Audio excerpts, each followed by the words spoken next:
Hi, today I'm going to talk about Mr. Hanson's case. He's a 58-year-old male who's been diagnosed with Lou Gehrig's disease, and he's experienced some speech problems and dysphagia within the past year. From the collected samples, the results of the acoustic analysis, some are within normal limits, others are outside normal limits, particularly related to voice quality and articulation. So within the following table from sustained phonation, the fundamental frequency and jitter fall within normal limits. However, the shimmer is elevated and the H&R is reduced. So this might suggest the presence of a breathy voice quality.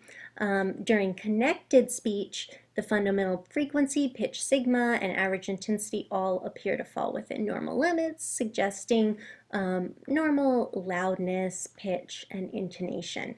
So just for a quick perceptual observation to check, we'll see.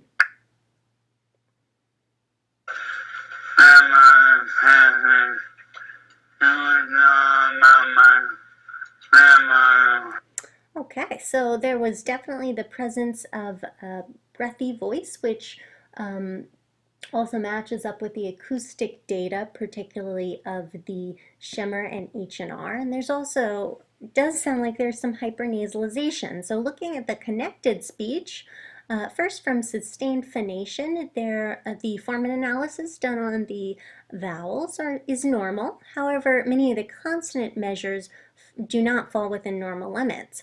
So nasalization is present. A less than 500 Hertz nasal formant bar is present for the nasal consonants. However, for voiceless consonants, there's also this low frequency nasal bar, which proves that there is hypernasalization.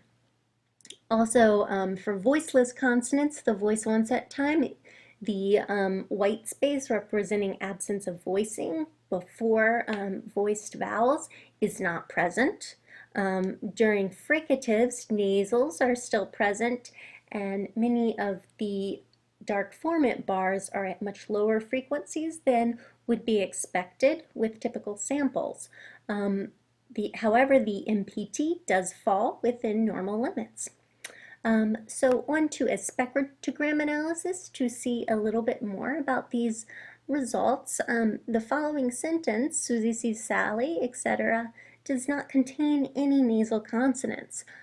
However, there is this low frequency nasal bar running throughout the participant's speech. She has a nasal murmur throughout, and we have a collection of voiceless consonants, voiced vowels, Susie sees.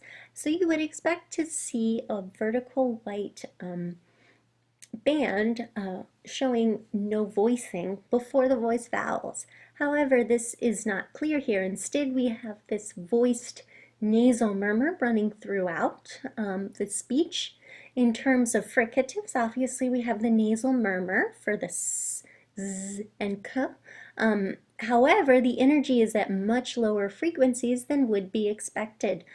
So it appears to be much lower down here, and we do have a 3,500 to 4,000 Hertz formant bar, but you would expect with a normative sample much more energy up here. So on to making some interpretations about this. We've seen that the acoustic data do match the perceptual observations of a breathy voice quality as well as hypernasalization. And hypernasalization really contributes to the inaccurate articulation of consonants, particularly the voiceless consonants and the fricatives that we have heard and seen. And this relates to the participant's neuromuscular disorder.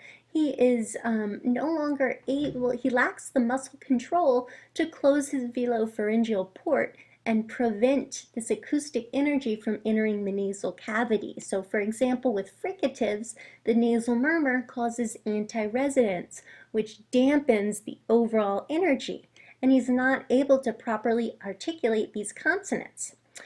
Also, we see that his breathy voice, which is a result of excess air exiting the vocal folds before the onset of phonation, can also be related to losing control of the pharyngeal muscles. So he's no longer able to properly abduct and adduct the vocal folds.